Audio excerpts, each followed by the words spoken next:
Hello, and welcome to InstaQuest. Well, not exactly. I'm Jobo, and we'll be going over a little bit of the lore and information about the world going on in InstaQuest here. Um, Hello to everybody in the chat. Alaricia, thank you for that sub. It's just me running the stream today, so I don't have any like fancy graphical effects or pop-ups for streams and things like that. Hey, what's up, Durlath? Oh man, yeah, so today we're going to be getting into a little bit of spoiler territory. I'm going to try to leave like the upcoming adventures and situations that the player characters are going to get into. I'm going to try to leave that off the table, but we're definitely going to be diving into like where's the miasma coming from and what's the deal with that crazy sword they found. So if you wanted to be along with the adventurers and learning that in the moment might not be the stream for you, but definitely going to try to keep the spoilers down. But there's definitely going to be spoilers about the world. Basically, you're all going to be getting a lot of successes on your history checks and arcana checks and religion checks and all those fun intelligence checks. This is like the information that you'd be kind of getting if you had sit there just like I want to make a check on that, I want to make a check on that, I want to make a check on that, and this would be the information that you get. If you have any questions, I'll be keeping an eye on chat here. But let's get into it, shall we? Um, so one of the main things about the setting is that 1,000 years ago, basically the world got wiped out.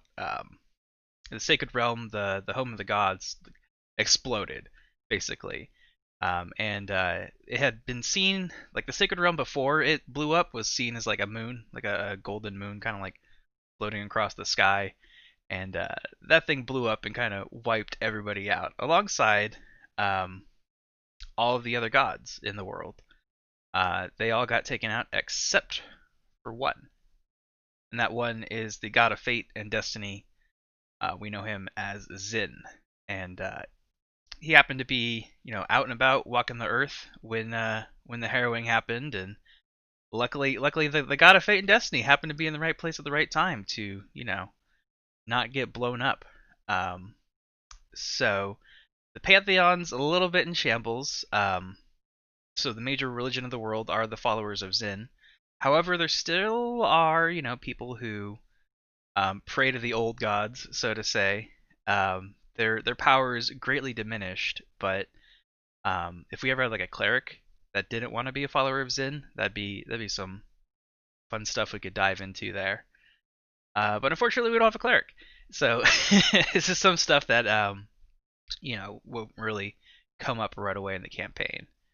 But yeah, so heaven, the sacred realm, blew up, and chunks of it got scattered across the world, and those like kind of meteor fragments and remnants are referred to as moonstones in the world because they're pieces of that moon that blew up. And This is really, these moonstones are basically like a divine power source.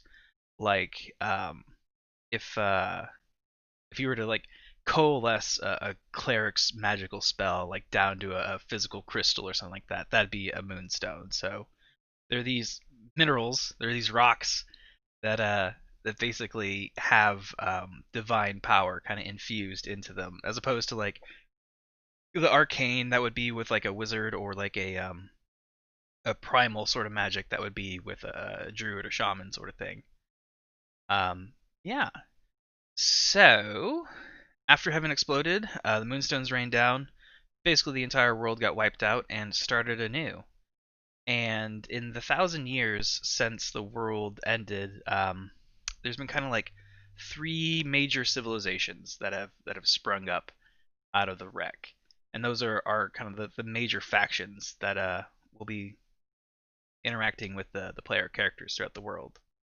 And that's the Valiant Empire, based out of the city of Valia, and their emperor Tadius. There's the Holy Kingdom of Zin, which is the last living god who's walking the earth and protecting his people.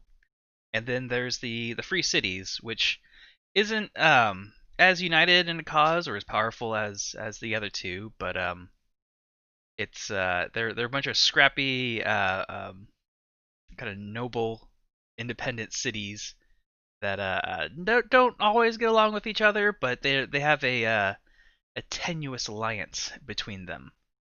Um, so because they've never really been like united together, they can't really stand up to these other guys as much. Um, our PCs, of course, are playing as members of the Adventurers Guild, which has its roots in the Free Cities. Because there's no like kind of unified central force or power of the Free Cities, there's been a huge demand for adventurers of people with swords and sorcery to go out and solve people's problems. The feudal lords of the Free Cities are mostly like concerned with their own affairs and politics and squabbling. So if the people get into trouble, I mean, if they're not like a direct subject of one of the lords, if they don't have a lot of pull, they're probably not gonna be able to get um, city guards and militia to come help them out. But they can go to the Adventurers Guild and drop a little bit of money, and maybe Sir Ilian Bortus will show up and solve your problem. Um, so our story started in the city of Ambunir, which is port city on like the northeast coast. Oh, we got a nice little map of it right here. Actually, this is a map that I kind of threw together for that first quest, just because I wanted to have like a little Indiana Jones thing going on. We can follow the path that they took. So this is just a small section of the Free Cities, the northeast coast. And Ambunir is actually the closest city to both the Holy Kingdom and the Valiant Empire. So it's a major trade port for the Free Cities. And because of all that, it's kind of grown into this multicultural metropolis. It's kind of like the New York of the Free Cities here. And the Lord of Ambunir, Lord Mergus, has gotten quite rich off of tariffs of all these goods that have been moving through Ambunir. So he's definitely become a major player of the Free Cities. And I guess we'll have to go through the adventure as to find out what kind of plays Mergus has up his sleeve. So we can get a little bit more into the Adventurers Guild here. So we went over that the guild has been formed as kind of like a solution to a specific problem happening in the Free Cities. But it proved to be popular enough that in the decades since its founding, it's actually franchised out into Valia and the Holy Kingdom. So how the Adventurers Guild work is you'd go in and you give a request, and there's an initial upfront fee. So say your mine has gotten infested by kobolds, and you need to hire some people to come, clean it out. Bad kobold problem. Maybe it's an independent mine. It's not owned by one of the free lords, so they're not willing to throw their soldiers at this problem. So you would go to the Adventurers Guild, you pay an upfront fee, and they perform a divination ritual. They cast spells that can kind of tell how dangerous the mission is going to be, and that ranks the mission, kind of as either a bronze, silver, or gold tier mission based on this divination. Based on how hard the mission turns out to be, the next fee for actually hiring the adventurers will go up or down. So there's also a ranking system within the guild itself, based off like a number of stars that a player an adventurer has obtained. So you go out on your bronze level mission. You go out and you rescue a kitten from a tree, and you get handed one bronze star afterwards. Now, as you keep doing more and more difficult missions, your rank will go up in the guild. It goes from 1 to 5 stars, and then you need to, once you're like a 5-star bronze, you're doing pretty good. You've stuck around for a while. You can go on a silver mission with a more experienced adventurer as like a chauffeur, kind of, to sponsor you, becoming like a silver star adventurer. And that process repeat again to gold. So like a bronze star mission would be like I'm thinking the first episode of InstaQuest, that was probably like a 3 to 4 bronze star mission. Not exactly like the most easy thing in the world, but it was definitely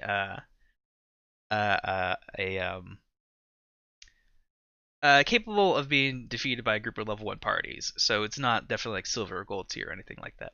Yes, exactly. You have to climb your way out of bronze rank They gotta get out of Elo hell in the Adventurers Guild. Um, but definitely a little bit of inspiration from like gaming and ranking ladders and things like that. But I was also thinking of like how would um like an adventurers guild like this, how would they know that somebody they hire on is going to be able to take on the mission that's given to them? They don't want to be just sending people off to get killed all the time. But adventuring is a messy business, and that does happen. So they do have clerics typically present at each one of these franchises, and if you were to meet an untimely end during your mission, you go down a rank. You drop rank. They would take one of your stars away and give you a resurrection and be like, all right, you're back to it. If you were to either fail in your first mission and get killed and need to get revived, or just keep losing all the time and keep getting killed and having to get revived, eventually they kick you out. If you run out of stars, if you're unable to keep completing missions, um, they kick you right out. They're like, oh, you're more trouble than you're worth. Get on out of here. But luckily our player characters, none of them managed to get offed during the that first adventure there. Um, so if it's so I mean, resurrection doesn't just work instantaneously. They need to actually have the body there. So a whole TPK situation might be a little interesting, but I'm not really planning to try to wipe everybody out instantly. But sometimes these things happen. The dice can be cruel at times. Um, so hopefully we won't have to have that sort of situation come up. Yeah, so that's the Adventurers Guild. They're your friendly local kind of a mercenary company. It's a mercenary company, but they're less about fighting wars and more about solving local problems. I think if you wanted to hire the Adventurers Guild to fight for you in a war, they just like turn you down. I don't think you'd be able to go hire like a bunch of wizards and clerics to bolster your ranks. Maybe like on the side, they come out and give you an offer like that, but definitely not straight through the guild like that. Um, yeah, so we can go a little bit more into detail of some of the factions here. Um, the Adventurers Guild is kind of a faction in its own. It's more like the support structure behind the player characters. Um, like the guild doesn't really have an agenda of its own other than solving problems for profit and keeping their people safe. So the kind of direction that the Adventurers Guild is going to go is going to be largely dictated by the player characters and what they're trying to accomplish. So they're really more like the support structure for the PCs. The free cities themselves, however, have a little bit more of their own goals, but however they're so subdivided that they don't really have a massive like unified culture or any sort of way to like push and conquer the world or spread their culture because they're a bunch of like independent city states. They they don't exactly um, they're not exactly like expansionists or anything like that. They may have some border disputes like between them, but nothing. There hasn't been a like major conflict in a few hundred years in the Free Cities. They have a treaty between them that has lasted since the last time there was a huge conflict between them, which was I think about 200 years ago.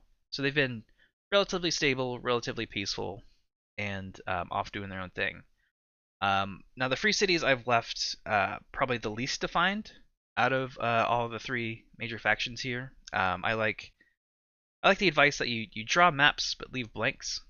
So the Free Cities is definitely where I've left the most blanks, just for injecting like player character backstories and things like that. Like Rosie, Zombie Unicorn's character, she's like, "Oh, I'm a halfling from a noble family of halflings," and I didn't have a noble family of halflings set up in the lore or anything. So I'm like, "All right, cool. That's definitely gonna be a place in the Free Cities." And she was trying to get away from them, so that's definitely somewhere far away from Ambunir, probably on like the west side or the west coast of the Free Cities, west coast, best coast. Um, there's definitely a noble family of halflings out there that Rosalind Capulet is hails from. Um, yeah, so Free Cities are pretty multicultural. I'd say there's Wood elves would be one of the more prominent races other than humans. There's a few holdouts of dwarf lords. Um, as we see on this map here, I threw kind of like a dwarven holds up in here. That the dwarves are something that we can hopefully get into later, but I guess I can spoil it a little bit now. But they're the dwarves of the Free Cities are unified under a dwarf known as the Beardless Baron, and they've got a whole thing going on. Their halls of stone there, exactly. Yeah. Maybe we'll get into some dwarven mines and see if they've dug too greedily and too deep, but they're not exactly a major player in the this overall plot here. Which of course has to do with the moonstones themselves. So rolling back a little bit, back to the beginning. So heaven exploded, rocks came across the earth. People started mining these and refining them and tapping into that divine energy. However, that power is beginning to taint because even though it's separated from the sacred realm, it's still like linked to it. And something has begun to fill into the cracks of the sacred realm, and through that is where the miasma is beginning to seep into the world itself. So, spoilers, is actually the moonstones being a conduit to the sacred realm that's leaking the miasma into this world. Um, and the moonstones themselves are also kind of like dwindling in power.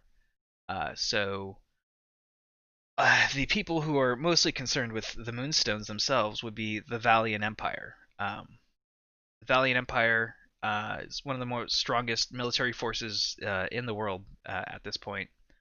Um, they After the harrowing, after all the gods were destroyed, they were like, screw destiny, screw fate. Um, we're going to decide our own fate. We're going to harness this power. We're going to push invention and science and magitech forward. And they really went on a expansionist policy. They've conquered all of the continent that they're on, and are starting to turn their eyes elsewhere. So the Valiant Empire is kind of, if you look at them at the default, they're kind of a bit more villainous than most of the other factions. They're very easy to paint they're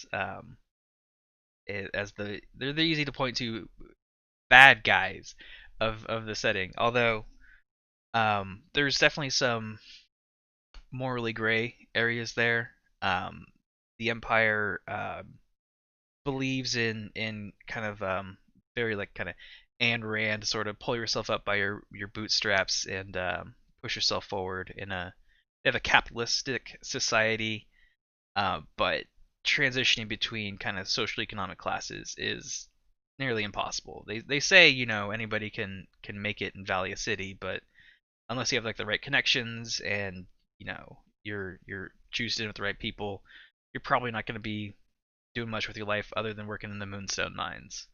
Um, so um, Valley City is the capital of the empire. Is located inside like a massive crater that a very large moonstone kind of impacted into during the harrowing. And they mine out like the edges of this crater to pick out all the pieces of the fragmented moonstone that launched itself in there. So going back to how I said the miasma started coming from the moonstones, Valia has a very bad miasma problem. Um, their whole city is definitely like swamped in it. They probably have people like going around in magical gas masks and things like that, or they've probably developed some ways of repulsing it from the more up and up places. But the shanty towns outside of Valley City itself are probably in a pretty dire state as of recent days. I actually have. Let's see if I can find this quickly. A map of Valia. So Valia is um, somewhere that I've actually run previous campaigns in. It's definitely one of the more fleshed out areas of the setting because I don't. It's not really like how do I say this? it's we're starting in the free cities, so I want to leave the free cities as open as possible for adventure, play, and exploration through there. I really believe in playing Dungeons and Dragons to find out what happens, and part of finding out what happens is also learning about the world as you play. Um, so the free cities definitely have maps drawn, but a lot of blanks, while Valia is a lot more defined. Yes, actually, two of the adventurers in the first episode were from Valia. We had Suno Blazemaker, who's a disgraced member of the Magitech Academy, and Ilian Bortus, who he was trying to be a little bit tight-lipped about his involvements with Valia, but there's definitely a lot of his backstory comes from Valia itself. He was formerly a noble there, and some bad things happened, and he had to get out of there. That's also why he turned into a barbarian, started living in the wilderness, yada yada. I think it would be in here. I think this one. Yes. Okay. Can I add this into OBS? Sorry, I'm not the biggest OBS wizard or anything. Um, Window capture? Yeah. Let's do this real quick. Oh, everything turned black. Um, Photos? No. No, that's not it at all. Image. Let's see here. All the way down into my ancient DM folders. There we go. Oh, it's massive. It's huge. It's in there. Boop. Down there. Down there. Okay, now it's underneath me. All right. Yeah. Whoo, that's big. Yeah. So this is an older map, a very old map. Most of the stuff in the campaigns I ran in Valia would have been like 800 years ago in history. It was mostly like immediately after the harrowing civilizations were building. This is our campaign now is like takes place basically um, hundreds and hundreds of years removed from my previous campaigns. Just to like give a little bit of bumper zone and not be just to have like a whole bunch of callbacks. But this is a map of the Greater Valian region here. So we have Valia City. That's like inside this giant crater. I don't know. Oh, you can't see my cursor. Oh well. But yeah, but in the south there, Valia City is kind of based out of that giant crater. Then Port Valentar and all these other nice little places. Yeah, so that's somewhere the party might end up going is into Valia. Um, Gosh, that map is so old. I must have made that like 7 years ago. Yeah. So some inspirations for Valia is like the Empire from Final Fantasy VI, setting of Dishonored, any sort of like steampunk kind of literature that's out there. They're very organized society, capitalistic, greedy, ambitious, driven. That's what the Valiant Empire is all about. If you were to see somebody walking around on like a Magitech mech, they're probably from Valia. Um, the depths of their technological creativity. I don't even know if we've fully explored it or not, but yeah, they've reached points where they're able to create airships and they're able to circumnavigate the globe easily, and that's what makes their military power so strong. However, with the Moonstones weakening and the Miasma coming out, could end up being their downfall. We'll have to play to find out.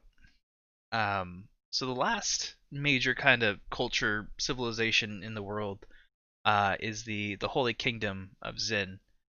So this is the last living god, really. The god of fate and destiny, Xin, who was walking the earth when heaven was destroyed. You know, so lucky right there. Happened to be out getting some milk when when the whole world ended. He was actually able to kind of shield the region that he was in from the brunt of the harrowing. Consequently, there's not merely many moonstones in the Holy Kingdom. They never really developed moonstone technology as much. and their society is kind of built as a theocracy around Zin. How did the heavens get destroyed? I don't know if I want to go that deep into spoilers yet. That's definitely part of the kind of the major plot that we're going to be dealing with. So probably not going to be giving that secret away quite yet, but stay tuned and maybe you'll be able to piece it together. Um, but yeah, so the Holy Kingdom was able to survive, more or less undestroyed from the Harrowing. So it's definitely like the oldest civilization out in the world, and because they've been able to, unite behind their living god, it's definitely become a major force in the world. Um, so the church handles all commerce, and basically all things of daily life. Um, because Zin is the god of fate and destiny, they kind of believe that everybody has a fate or destiny as part of the plan that they kind of live up to. They also have a belief in reincarnation because there's no heaven anymore. Your soul will just kind of stay in the world and be reborn into a new form. So their belief is that if you follow the plan, if you do what fate and destiny has decided for you, you'll be reborn in the next life in a higher position. So if you were like a thief or murderer and a bad guy all around, you probably come back as like a slug and not have a great time in your next life. But if you were, a devout follower, if you did your job, if you listened to the church, maybe you could be reborn as part of the priest class, uh, priest caste. Sorry, not priest class, because they do live in a casted society. Um, this is determined at your birth. If you were born into a worker family, you're a worker for your entire life. You're assigned, what you do by the church, by the state, and that's your life, and that's your plan, and that's what you live it out in. So definitely, there's a little bit of like a communist sort of feeling there, but it is a theocracy through and through. Um, so the caste system we have at the all the way at the top we have the anointed. Those are Zin's boys. Those are the the people that are really close to him that kind of have the most connection and influence within society. One step down that would be the priests. These are kind of local leaders. They're more like mayors and governors. They handle the day-to-day affairs of their individual parishes throughout the Holy Kingdom. Um, One step down that would be the soldier class caste, which is a bit of an antiquated term because it's not just people who are out fighting as soldiers, but basically anybody who's directly employed by the government. So you could be a soldier banker basically. So you'd be part of the soldier class, but you work at like a state-run bank. Um, Soldiers are kind of like anybody that's really been incorporated into the system itself.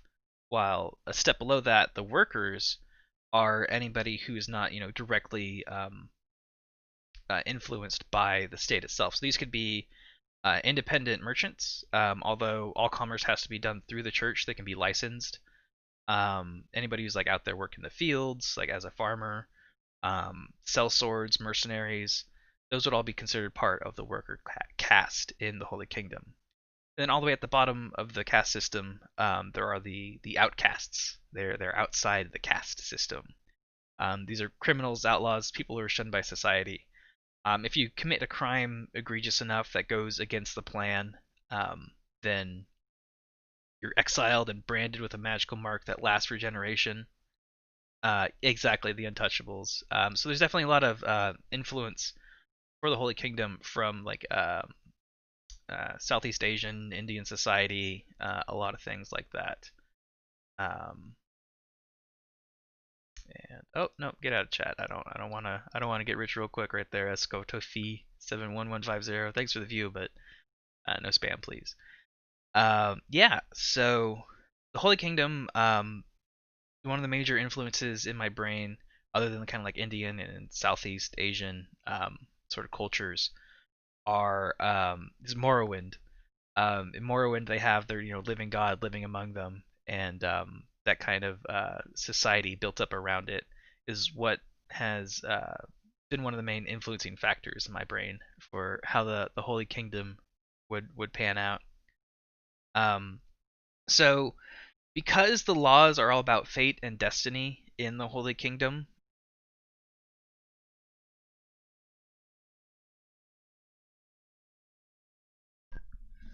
Sorry, my headset just decided to turn off right there. That was weird. Um, so yeah, basically, because the laws are all about following the plan and embracing your own fate and destiny, it can be used to excuse a lot of things. Like, say somebody goes on like a rampage and burns down a tavern and kills 4 people. Um, the priest could divine, hey, that was part of his path. That was what he was supposed to do. That was his destiny to, make this huge mess and kill all these people. And he's just, following out his path and his destiny, and he could be completely exonerated due to that and not get outcast or anything like that. So there's definitely room for corruption in the system. Um, Mostly it's going to be the priest caste that decides if something is a crime or not. They can basically hand out indulgences to people. Um, but of course, it's a very upstanding, very theocratical society. There's no way people would be corrupt and hand out fake indulgences like that. Um, of course not. No, no, they're very upstanding and moral people. I'm lying. There's definitely people that you can basically buy um, your way through. You can get out of any trouble with enough money, really, if you have the right connections in the Holy Kingdom. So on the surface, the Holy Kingdom looks, a lot nicer than the Valiant Empire, but they definitely do have their own problems there. Yeah. So I've also thrown a few major characters in for each one of these factions. Um, we'll go back up here a little bit. For the Free Cities, there's Lord Murgus, who's in charge of Ambunir. We haven't gotten to see him on screen yet. But he's close to where the PCs are now, and his influence will definitely be felt in later adventures. Dexter Quinn, who we got to meet at the start of episode 1 there, he's an archaeologist at the Ambunir University. He's been contracted by the Holy Kingdom to investigate some ruins in the Free Cities relating to the miasma. So Dexter Quinn is under contract from the Holy Kingdom. Um, However, as we saw at the end of episode 1, the Empire is also very interested in what he's been looking up. Um, so I guess we can get into a little bit of spoiler territory here. The tomb that they went into last session is the tomb of the kind of the Guardian of Heaven. This was all the statues were of the Guardian and his forces. And that sword I've been referring to in all my notes as the key to heaven. Um, so Zin and Valia are both running into some troubles here. Valia, the Moonstones are starting to kind of run out of power and fade a bit. While in the Holy Kingdom, Zin's miracles are becoming a little bit less and less prevalent. His folding of the weave of destiny is becoming weaker and weaker. And that is because both of these power sources actually go back to the sacred realm itself. Though it was destroyed, there's still that plane still exists basically. There's fragmented ruins of divine sacred power just out there, and if somebody could find a way to get back there, they could probably tap into that. So Valia sees this as a possible energy source. Zin sees this as a way to restore his divine powers, and they're both looking for ways to really tap into the remnants of the sacred realm. Now, if they're aware that the miasma may be linked to that or not, I'm not sure. There's probably definitely theories out there about if the miasma is linked to this sort of energy crisis that's hitting the world. Um, and surprise, yes, there is a link between the sacred realm and the miasma that's been sweeping the world. Um, but I think that's about as deep as I'll go into that thread there, because the miasma is definitely going to be one of the major plot lines going on in the story here, and I don't want to just like give it all away right now. Uh, yeah, but that's been a quick overlook here of the setting of the world of the three major factions of what's going on.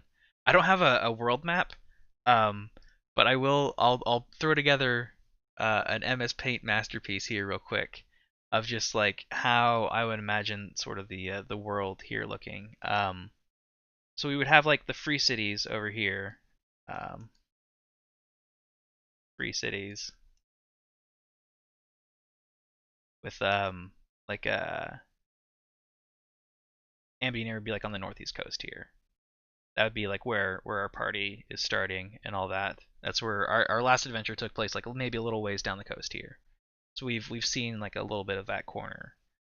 Um, Valia, I had that nice big map I showed off earlier. Would be a little bit more like up here. So this would be Valia, Valia. It's Valia, but it's the Valian Empire because it's a type of empire. Um, Valia works in a pinch, and then the Holy Kingdom would be kind of over on the east here. The Holy Kingdom. So there we go. That's a beautiful map. We're ready to throw that up on the screen during InstaQuest. No, not at all. I definitely do want to get more of a bigger world map put together, but I'm always a bit trepidatious about creating maps because once you put something down on a map, hey, that's where it is. That's where it's got to be. You've always got to be referencing back to it. You can't just be like, oh, yes, there's a river nearby that you can go down and we can have this cool river thing happen. So drawing maps and leaving blanks definitely is my style of DMing. So I've got like a general idea of where things would be, but the details themselves are up to um, what's necessary for the plot, really. When DMing, it's important not to get too tied up in the minutia of the world. It's important to have a world and have ideas behind what drives each of the forces behind it, but you don't want to be caught up juggling like hundreds of thousands of different little facts in your brain. Um, yeah, so that's been a nice little overview of the world here. A quick rundown of what's going on and who the major people in the world are. How the PCs connect to this. We have Suno and Ilian Bortis were both members of Valia. We have Rosalind Capulet, who is a halfling from the Free Cities, and Ember Yaris was a wood elf from the Free Cities as well. Although she spent a lot of her time kind of isolated from society. Um, yeah, so that's the world and how it relates to the player characters. Thank you all for stopping by today and listen to me ramble off about my fantasy world that I put together. Yes, that was definitely one of the reasons why Suno and Ilian were butting heads. Suno's probably still in slightly good graces with Valia, although probably a little bit less after he turned down that offer at the end of last episode. While Ilian does not want anything to do with the Empire. So that is definitely a cause of friction between those two characters. But yeah, that is what we got for you today here. Thanks everybody for stopping by, and I'll catch you all at the next quest. Bye.